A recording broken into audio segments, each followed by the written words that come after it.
My name is Ubon Usoro, and this is a program where we get to highlight all of the trending political issues in Nigeria and make sure that we move Nigeria to where Nigeria ought to be. This is a country that has contributed so much to the world, and God has blessed us with resources, both human and natural resources, and we have to do the best for this country. Let's go for a short break, and when we're back, I'll get to let you know about the package for today. A lot of things happen today politically, and we'll be looking at this. And today also we'll be highlighting a political party that has been so focused on youth movement, mass participation, bringing people to an idea. And it seems this political party has an ideology.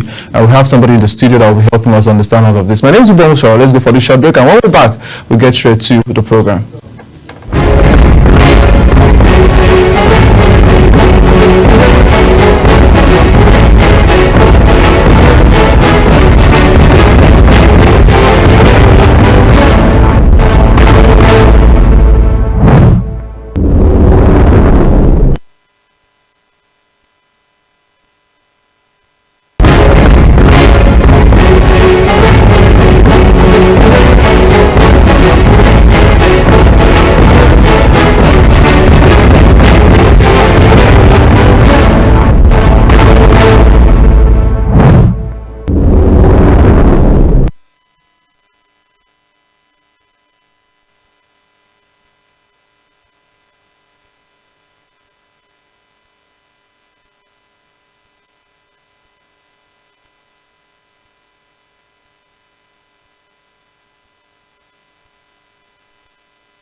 Alright, so today on the show, like I do every day when I come on the show, I actually highlight perspective of Nigerians concerning major political topics. I'll discuss around the country today. Let's go check out what some Nigerians think about some of these topics. And what do you think? Actually, I bring your perspective and just get to highlight it back to you. Let's get to see some of the political stories.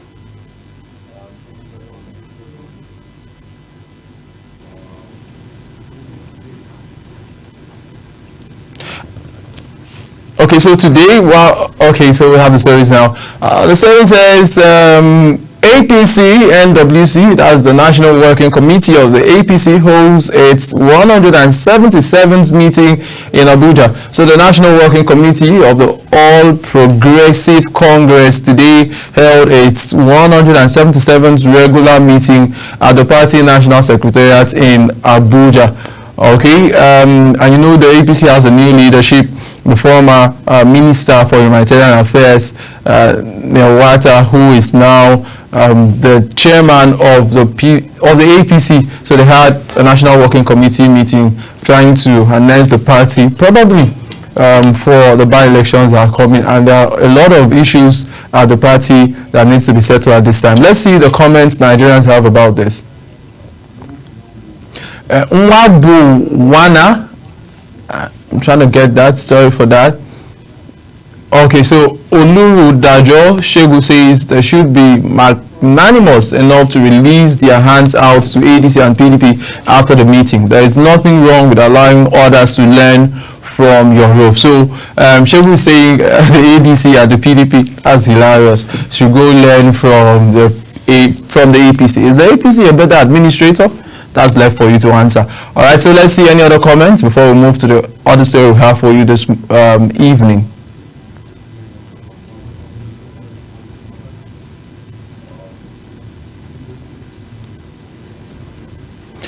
Nachet Ayuba says almost weekly meetings being done now. It was not done in over a year before. The fear of ADC is real. Okay.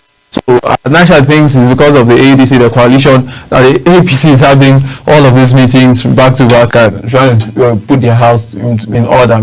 It's politics. Political parties could have meetings whenever and however. Let's take another story that we have for you tonight. He says Tinubu's wife donates 1 billion rice shoes to Niger disaster victims. So the First Lady, Senator Oluremi Tinubu, has donated 1 billion naira and relief materials to victims of disasters through our Renewed Hope initiative. And this is actually the third time the First Lady will be donating 1 billion naira to victims. Did twice in Benue, and now the Lagere. She has gone to Niger State to do the same, 1 billion naira. And let's see what Nigerians think about the First Lady donating 1 billion naira. There's been a lot of donations of recent. We've had the President donating money to the D Tigress, who just won the Afro basketball, and the Nigerian female team who won the football. So there's been a lot of donations from the family. Nwabo Wane Raphael says, what is the business? What business is the wife of the president doing to earn billion? He donates. That is the question Nigerians need to ask. Fine. Good question. Any other? Olatimi Deji says, progress is always a victim of criticism. Anytime you're making progress, expect criticisms. If you are giving them money, they are still going to criticize you that the money you gave to them is small. If you don't give money, they will say, they are still going to talk that you are too stingy. They will still talk that why can't you add your leg? So people will take from you without giving back, even with a word of gratitude. So to Oladeji, his opinion is that whatever you give, people will criticize, you don't give. Because if you go down that comment, there was a lot of criticism. People asking, what business is the First Lady doing to be donating a billion naira? And this is the third time the First Lady will be donating a billion to victims of those in crime. Let's take the last story for you tonight before we get to the studios. The last story we have for you tonight.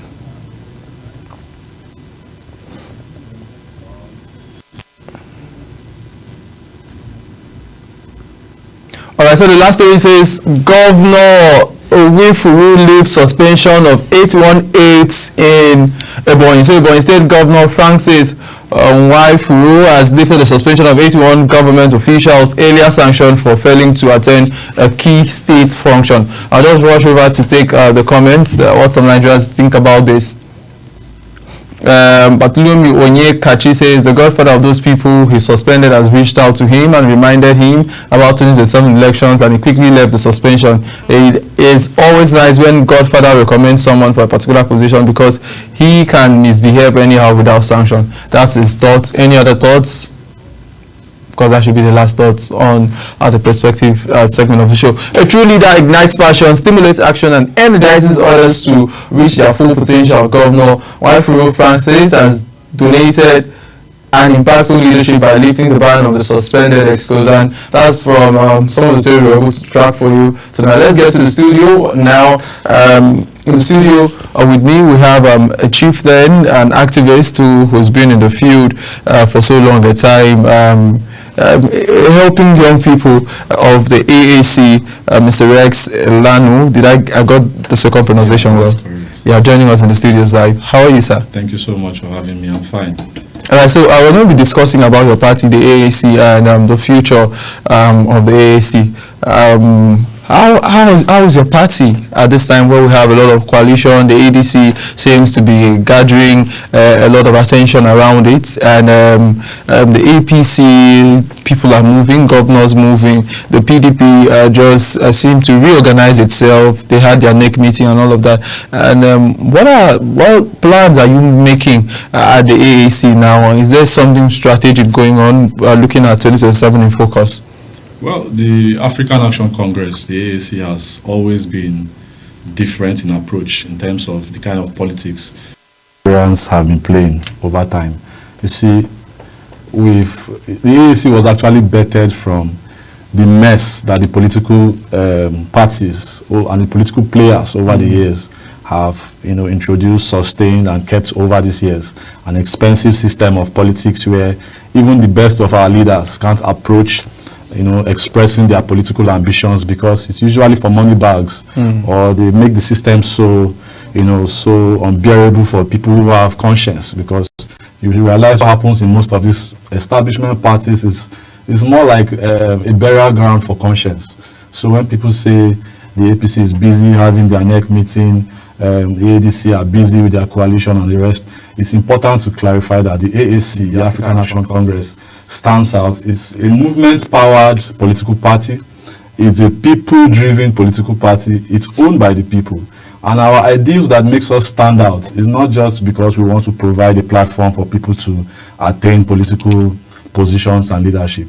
It's so that we can have ideals that bring liberation, total liberation to the Nigerian people.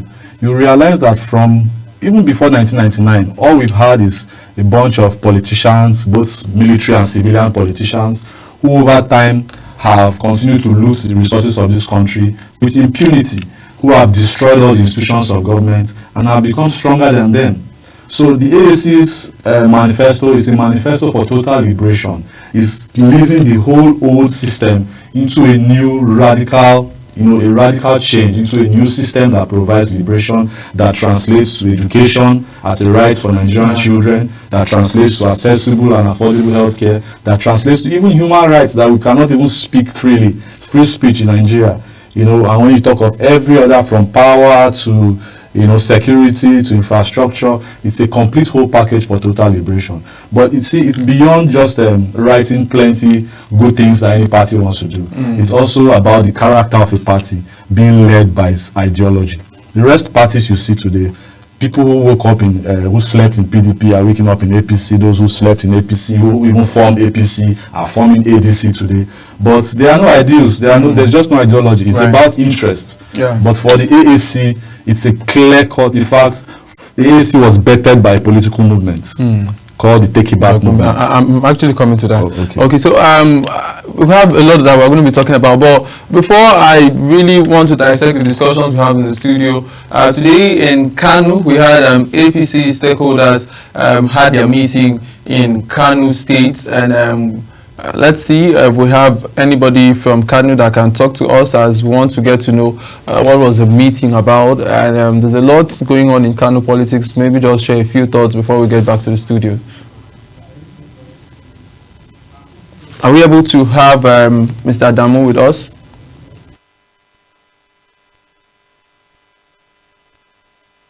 All right, so we're going to keep tabs. We had a colleague of mine who went to Kano to actually get to have that stakeholder meeting of the APC. But for now, we're talking about the AAC, the African Action Congress, right? Yes. Yeah, so I wanted to talk about the movement's power, because I know the Revolution Now movement. There was a movement, Revolution Now.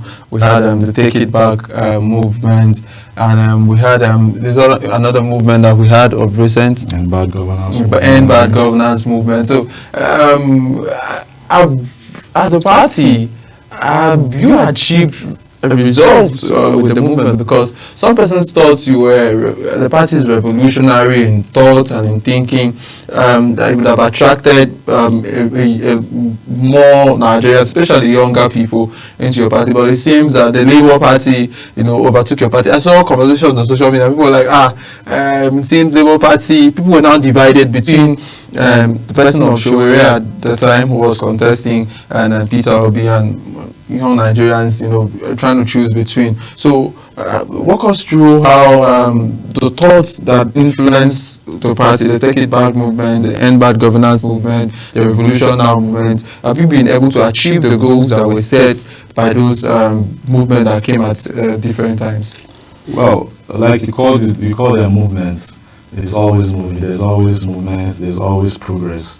And when you say, if you want to evaluate our success over time, based on what you have obtainable in the APC, PDP, Labour Party and the rest, what you usually have is some bunch of money bags who have looted enough from our Commonwealth, sponsoring propaganda, social media, influencers, and so much news and so much content to kind of launder their image and present themselves like the hope Nigerians have been seeking for is just around the corner.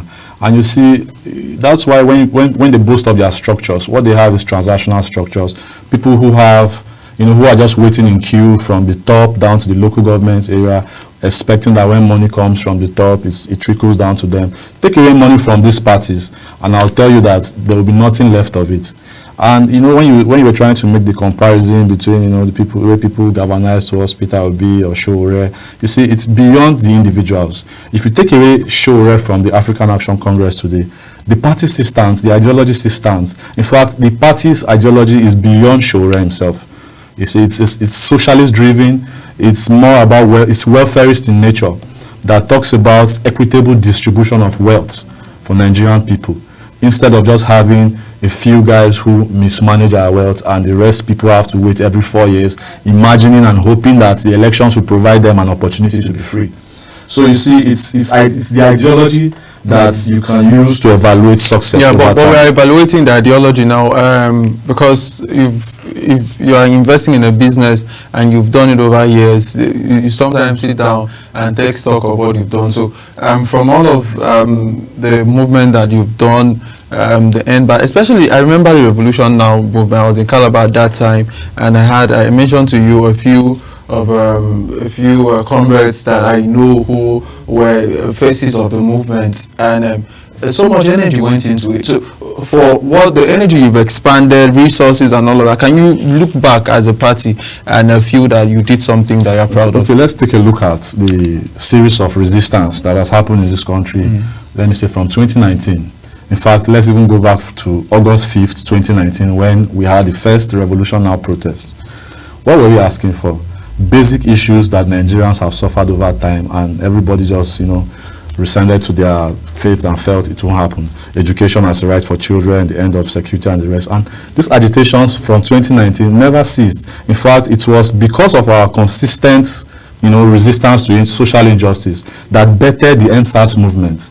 And while you might want to look at these things, these various pockets of resistance as not particularly political, because they don't have, there's no coloration of an election there, people are not voting. But these are avenues that people's consciousness in Nigeria have risen to the point that they even want more, they want to hold leaders more accountable than they ever had before. You look at the last election, a lot of young people who were never interested in elections or voting registered and were interested in voting.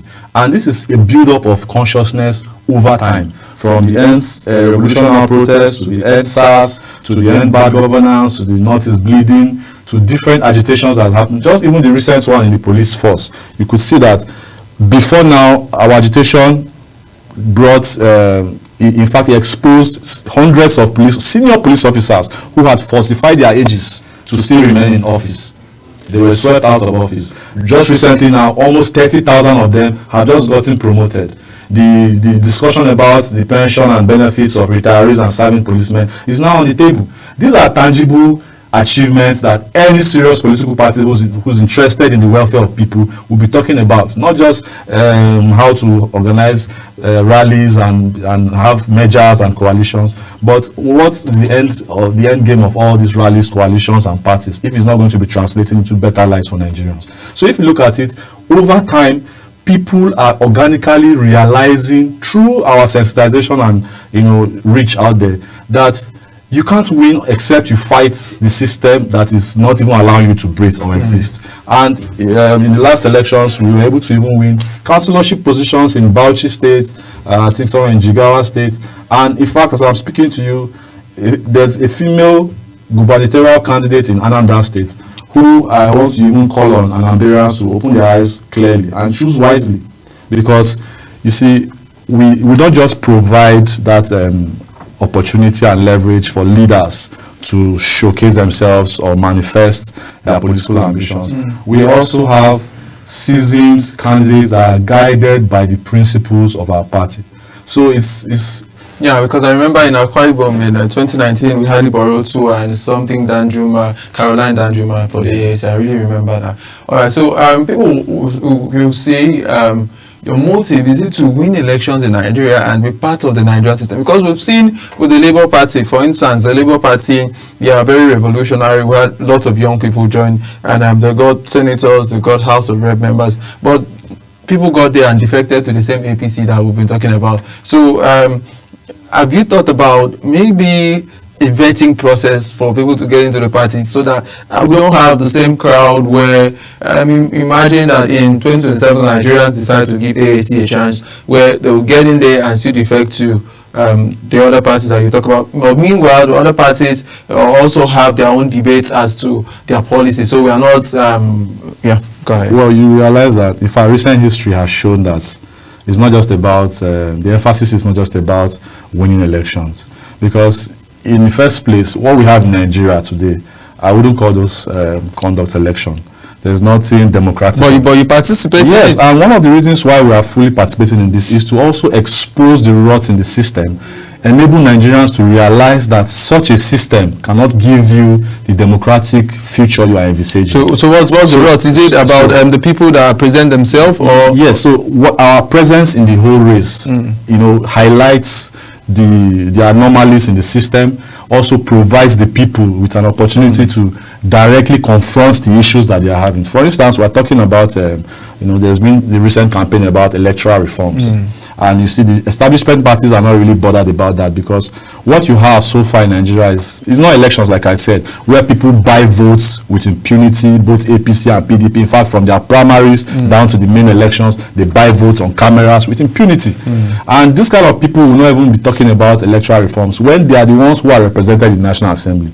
But for the AAC, as far back as 2021, if I'm not mistaken, March, 15th of March, there was not just a protest, but a national outcry to sensitize Nigerians about the need for us to have electronic voting, diaspora voting. In fact, as at that time, we were even talking about the Professor Mahmoud Yakubu, who bribed his way to get an extension in his office. And Nigerians weren't talking about that until the elections went south and everybody started crying, foul play, foul play. But you see, it's beyond, like I told you, it's beyond just fighting to win seats in a system that is already rigged and is lacking every credibility. It's now about, raising the consciousness of Nigerians to realize that until we have a system, a democratic system in place that actually gives Nigerians the wish of the majority of Nigerians as leaders, we'll just continue going around, wasting our time, waiting for the next 4-year cycle for the same old guys who have kept the system in this kind of disarray to come and play us the same scam they've been playing us all along. So it's Nigerians should not just be looking at 2027 elections with the mindset of I have this candidate, I'll vote for this candidate or that candidate. We should also be looking at holding leaders and institutions responsible and accountable at all times. And that's why we are in the race, to expose the anomalies, like I said, and to give Nigerians clear-cut direction towards how we can hold these institutions and leaders responsible and accountable. All right, so I still have other questions I'd like to ask you about. Have you done something like a membership strength? Elections are won with numbers. Is there a drive towards getting more membership into your party? But let's go for a short break, and when we're back, we still have Mr. Rex Lan, who's actually a chieftain of the AAC, the African Action Congress. I got that right? Yes. Yeah, African Action Congress, and also an activist who has been on the street advocating for reforms in Nigeria. Let's go for the short break. We'll be right back.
Good evening, viewers. If you're just joining us, this is Big Talk on Global Television. My name is Bongo Soro, and I have with me a gentleman in the studio, Mr. Rex Lanu, who is actually an AAC chieftain and an activist joining us live in the studio. So now, the big question in the Nigerian political space is coalition.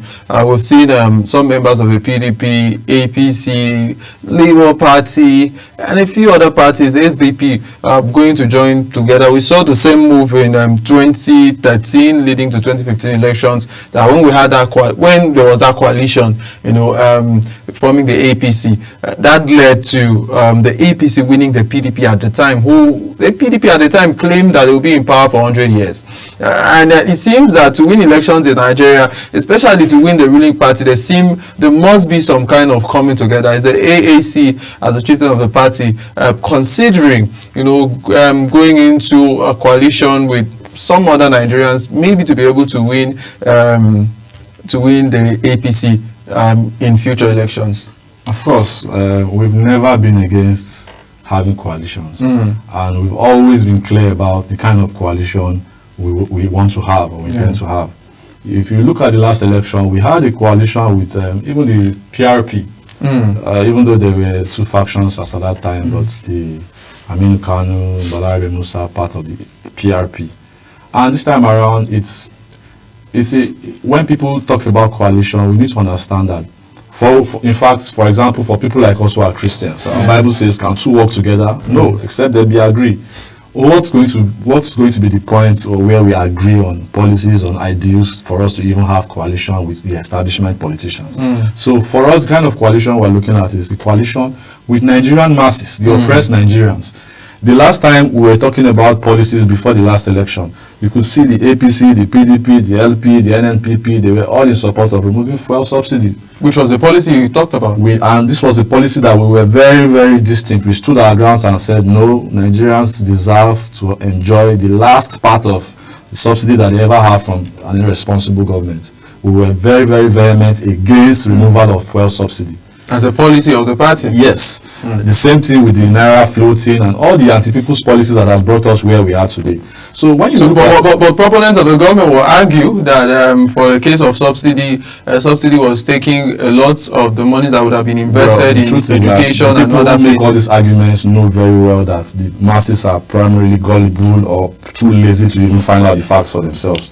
You see, if they claim that the subsidy was gulping up too much funds and they needed to take it out to now reinvest those funds in infrastructural development, where are the infrastructural development that we are seeing today? Nothing. Jet A1 fuel, kerosene, diesel had not been subsidized over a long time. Where did the funds go to?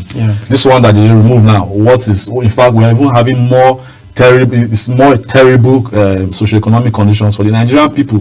So no one should be deceiving anybody about the subsidy was taking so much funds.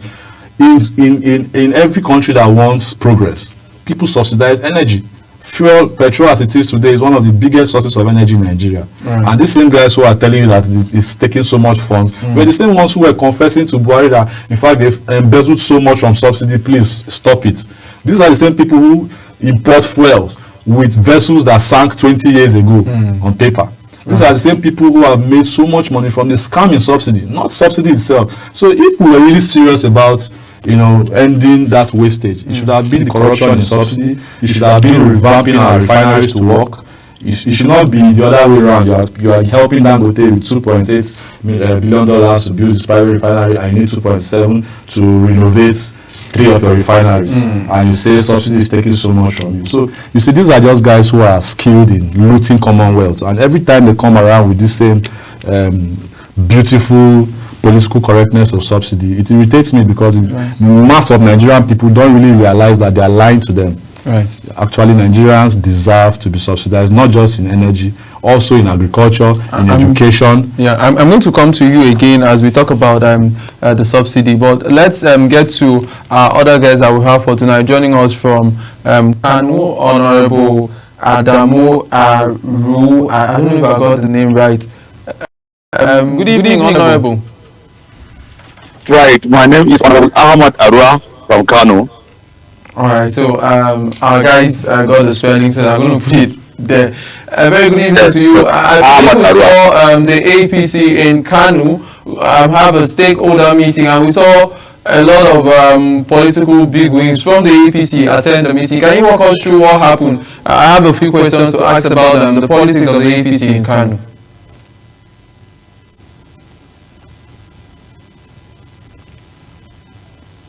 Yeah, Honorable, did you hear me?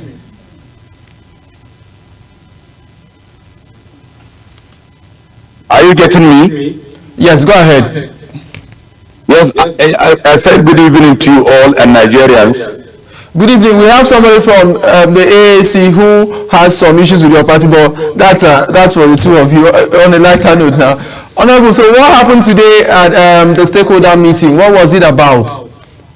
Actually, yes, it was a very nice meeting that we held, and it was not the first time that we used to call for a town hall meeting, more especially as our leader, as you know, the former chairman of APC, Alhaji Dr. Umar Abdullahi Ganduje, and now as his absence, as you know that he traveled abroad, so we decided, because we look at the time has reached, that we can call for the stakeholders meeting, that is town hall meeting, to discuss issues, to find out where we started and how we are going to lift it off. And that was why you can see all the big wins made today, so to brainstorm most of our issues and discuss further things that is going to happen. And more or less, our meeting give priority to Mr. President. You know, in Kano, we have about 50 portfolios that Mr. President offered to us.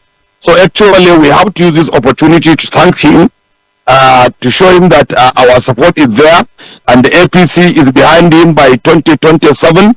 And our mentor, that is Dr. Abdullahi Umar Ganduje too, is behind him, and we try to to send our support to the state chairman Abdullahi Abbas, and two, to show that yes, actually our man Dr. Abdullahi Umar Ganduje, that were behind him solely.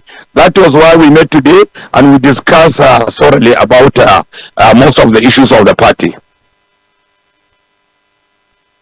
Kano closely. Kano is very close to my heart, because I know that when it comes to elections in Nigeria, Kano plays a major role. I know you know that, Honorable. How's the APC doing in Kano now? You have a few persons, Senator from the NNPP join you. How's the APC doing? And knowing fully well that you're not the party in power at the state level, who is funding the APC in Kano? And maybe you could tell us who funded the stakeholders meeting, and what are you looking up to as you look into the future? Winning in a state that you already have, you know, governors are very powerful in Nigeria. You have a governor that is from NNPP at the moment. Actually, as you know, we are one family in APC in Kano State. That is why whatever you see in Kano, you see that it's unique. We are talking about the government, maybe the government of the state. Actually, we look at it that yes, what we give out by 2023 elections, you know, we give out about 1 million vote in Kano, and we defend that one. And actually now you can see that there are so many defections. Senator Kawu Sumaila is from the NNPP. He came out, I know he has to join, he came to join the APC here in Kano, and we have some strong wings that left NNPP, in which in their areas we have so much vote there. Honorable Kawu Sumaila came from the Kano North, Kano South, senatorial, and he came with at least about 300,000 to 400,000 vote around that area. So actually we depend on that. When we bring that vote, our vote we got by 2023, I am telling you that we are going to fund Mr. Mr. President, with a vote of almost 2 million in Kano State. Forget about the government. The government are not doing anything. And if you are talking about funding, you should know that we have some strong wing. We have some people that depend the APC and they fund the APC. Somebody like Senator Barrow Ajibrin, he's doing very well here in Kano, and he was the deputy senate president of the Senate in Nigeria, and we have the chairman of the appropriation. All these people are trying. They are trying within their capacity, to give their own contribution to the party. And we have so many people. We have so many people in Kano State that are dependent APC, and they are doing very well with the APC. So actually, we are not afraid of anything. Now we are just even trying to tell the world that yes, Bola Ahmed Tinubu got something that he didn't get before. I mean, if we can, maybe we get. Let me just ask you a few questions. I'll allow you go to rest. Thank you so much for speaking to me. Thank you. I know you had a busy day from morning. You've been very busy with the meetings and everything. So I don't want to. I want to allow you to go to sleep. But I know you politicians. Maybe you still have meetings till 12 in the night. So honorable. The guest we have in the studio, Mr. Rex Elenu, who is the chieftain of the AAC, made mention of the fact that some of the policies that the APC have taken seems to be anti-welfareism, anti-welfare. For instance, the petrol subsidy, Nigerians are complaining. Food prices that used to be very cheap in Kano have gone up, at least, although I also balance it that food prices are also coming down, at least tomatoes and some other commodities. We did a report on that. Can you talk to us about your policy, like floating the dollar and petrol subsidy, that some Nigerians may not know the dynamics? How are you going to speak to Nigerians, those in the villages who transportation has risen when you go when you get to meet them? What are the things you say to them? And I'll just say one more thing, then I'll allow you to go, honorable. Thank you very much. You see, one thing, I have to depend the federal government. I have to depend Mr. President Bola Ahmed Tinubu on that policy of fuel subsidy. You see, sometimes people are only talking about the president. Well, I mean, they're supposed to be talking about the governors. The state governors too know how much they are collecting from the fuel subsidy. They know how much the federal government are offering to them. I mean, you can see that if you are talking about the food stuff, come to Kano and see wonder. When you say fuel subsidy is removed, and now you can buy a bag of rice here in Kano, you see at the sum of only 60,000. It's not after 60,000. So what are you, I mean, the policy of Mr. President is going very, I mean, as we are expecting from the APC. So actually, it was only, the opposition are trying always to oppose what is going on. Somebody has to come with a strategy. It's not necessarily that APC we should be, I mean, bringing out our strategy to all these people. They are just here to steal our strategy. They want to use our policy. We cannot bring out our policy, to the public. We know that the people of Nigeria are getting subsidy from the food stop because you cannot go and buy. Thank you, sir. Thank you, sir. The last question I have for you tonight. Don't worry, subsequently we'll have a time to dig into a lot of the things that have happened here in the Kano State. There are rumors, honorable, that it seems the former governor of Kano State, Kwankwaso, may be coming to the APC. Is that something we may be seeing in the coming weeks? From your position as a chieftain in the party, is that something that you've discussed? Is Kwankwaso coming to the APC? Let me just tell you the truth. That was not the truth. All is rumors. As you heard it, rumor is rumor. Because if Kwankwaso is coming to APC, we the chieftains of APC in Kano State, more especially I, the PRO of the APC, are supposed to know better. Nothing like that. It was rumor.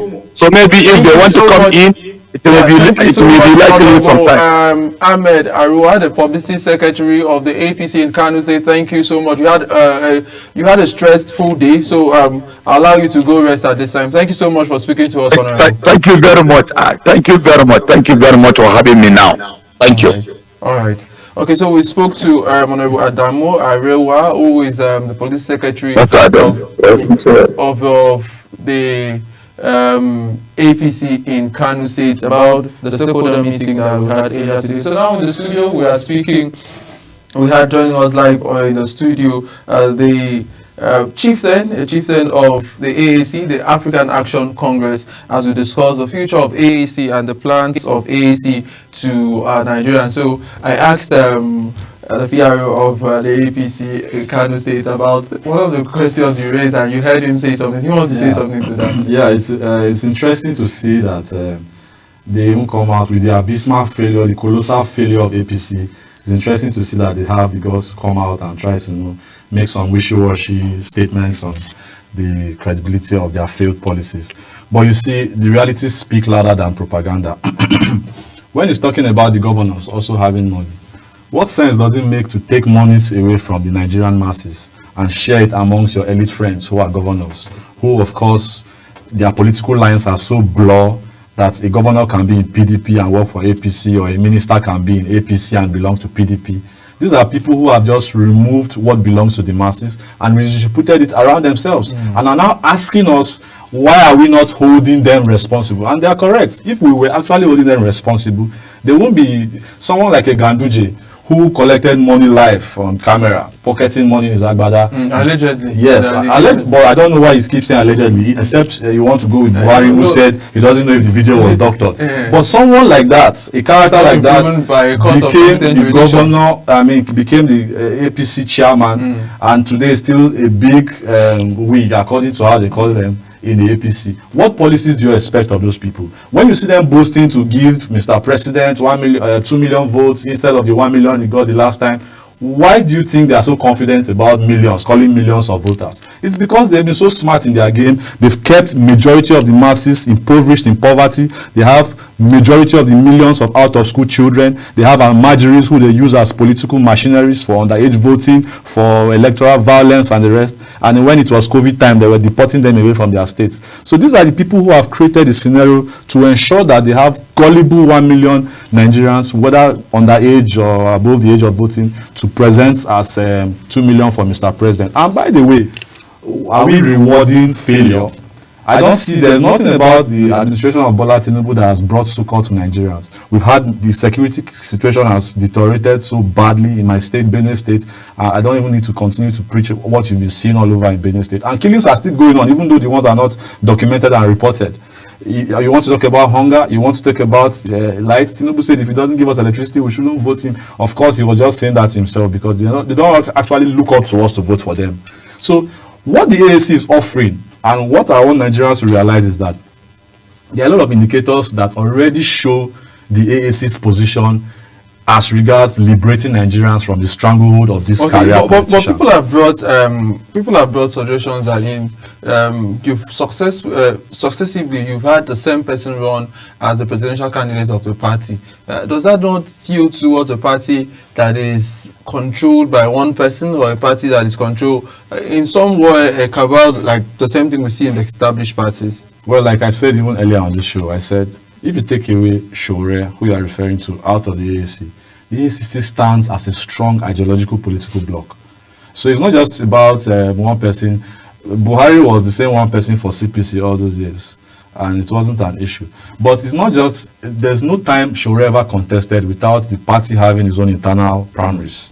And it's just incidental that nobody is coming out to strongly challenge and defeat Showore in the primaries.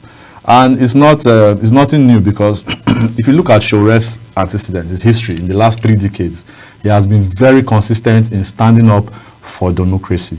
When democracy was most important during the military junta, he was amongst the others who fought for democracy. When they were talking about anti-people's policies like the structural adjustment policies, down through the military to civilian regimes, all the policies that have not favored Nigeria, Showore has been very consistent. Showore has been, in fact, he used his news website, Sahara Reporters, to do a lot of expose about Nigerian politicians, the kind of wealth they loot from us, and how they go free with impunity. So there's been a lot. He established a political movement that gave consciousness to oppress Nigerians that we can actually bring our voices together and speak concerning issues that affect us in the country. And look at the wins Take It Back movement has made over time, from the NSAS, even down to releasing those who were detained after the NSAS protest, down to different detainees and victims of repression and their cybercrime acts, as they claim to call it, which they use in harassing journalists and activists and even social media users. So you want to come down to a point where Sowore also established a political party that gives an opportunity to common Nigerians. In fact, there are so many concessions that were made in the last elections that many people might need to know. There was, in 2019, 25% discount on every female candidate that was coming in, forms for disabled, people living with disability free, forms for teachers, whether serving or retired, free, forms for people who are honorably discharged from service, emergency workers, nurses, free. And look at meager, why people pay millions of naira to just contest for local government elections. It's just a few hundreds of thousands, I think 200,000 or so, to contest for local government election. So it's not, and most times you realize that even some of the candidates we have to be crowdfunded. There was a time in the last elections where an election in Guma local government of Benue State was contested by an internally displaced person, also a person living with disability. He was a person living with disability in an IDP camp. He was not just one of them in the IDP camp. He was an opinion leader, someone who had been standing up for their common welfare. And it was very organic to see people voting someone who represented them. But what happened? It brings us back to why the AAC is trying to open Nigerians' eyes that what we have in Nigeria are not elections. And if we keep waiting for those system of election, the same thing has been happening to us, eroding good leaders away, enthroning thieves who have enough funds to buy votes at the rate of 10,000, 15,000 per vote, and those who can pay judges or influence cases, as the case is. And look at the Guma election I'm talking about. The PDP that were in power then came to the same IDPs with relief materials that had been donated over time and hoarded by the SEMA, to use those same materials to buy and influence voters. Took them to the voting ground and said, if you don't vote for PDP, we won't take it back. You have evidence about this? See, if anybody is in doubt, they should challenge us. You understand? We have evidence not just about this, but about the results of our cries over the years and how things have deteriorated. Right, all right. So I'd like to ask now, so are you seeing similar political movement? Like you mentioned, the PRP at the time, came into some sort of, agreements with you and all of that. So are you seeing yourself reaching out to other political parties who may be having the same ideology with you, welfareism, people-centric, and maybe some of policies, same policies with you, so you could better galvanize your party? And I asked about membership, reaching out to people to get more people into your party, because like we see, numbers win elections in Nigeria. Yeah, you are correct. Numbers win elections everywhere. But you see, it's important to have an informed number of people who understand what elections are supposed to be, instead of just having millions of gullible people who are waiting every 4 years to be shown the way by the same people who have been misleading them, or giving the responsibility to burglars to amend your broken door. People who broke your door 4 years ago, you're asking them to mend the same door. So it's not just about, as much as numbers are important in winning elections, it's important that we have conscious electorates. Because when democracy, the only way democracy works is when people are conscious about what they are going in for, who's representing them, why are they supporting him, what are the ideals or the policies that he's bringing forward that supports their own livelihood. So if we continue to have millions of voters sway to vote the same guys who brought us where we are, the numbers will not be of any value to the development of our lives as Nigerians. Right, there are allegations that your party sometimes may be funded by non-state actors or people who don't want to see Nigeria progress. We've heard that over and over again. I like that you speak to that. Well, these allegations, like you said, are unfounded. Even from the first election the AAC partook in, which was the 2019 election, it was crowdfunded. Members all over donated. In fact, there was a program called On the Couch with Sowore. It was like an avenue to, informally announce donations that were coming in. And after the elections were done, the party, the Sowore campaign team brought out, an expenditure report of how the monies that were donated were spent. So when people say And in fact, in 2019, it was a total of 158 million that was donated. This is nothing compared to what just a candidate will buy forms with, or support another candidate in government and say run for. So when people say non-state actors are supporting us, so if you are saying all the monies that were crowdfunded plus the ones that the so-called non-state actors supported amounted to 158 million in 2019, what kind of non-state actors are we talking about? So these are just unfounded allegations. If we had the kind of funds that these guys throw around, even though most times stolen funds, we will not just be having jamborees and parties and people being paid 1,000 to come and fill up stadium. We'll be having consensual, in fact, we'll be conscientizing Nigerians at every point in time to understand what they should expect from a government, so that when the government is in power, you even have what to hold them accountable with.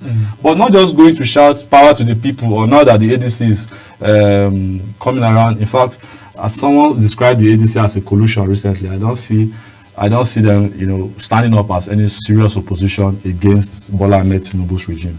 All right. So I also quickly want to ask, people suggested that as a party who is looking towards getting into power, you should, from time to time, give policy suggestions. You should counter suggestions of government and be more vocal about countering their positions, especially on policy that you disagree with. Is that something you do ongoing? I think in Nigeria, there's no political movement or party that does what you are saying better than the African National Congress.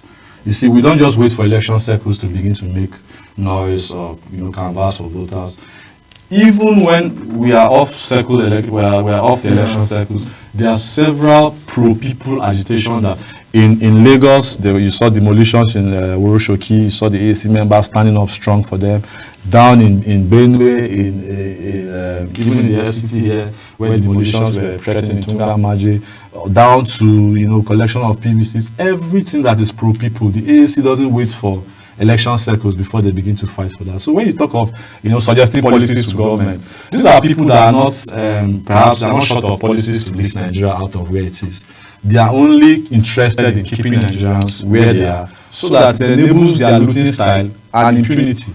So we've never been deficient of providing or offering solutions to the people in power, or even to the Nigerian people. And that's why you can go on our website, www.aacparty.org.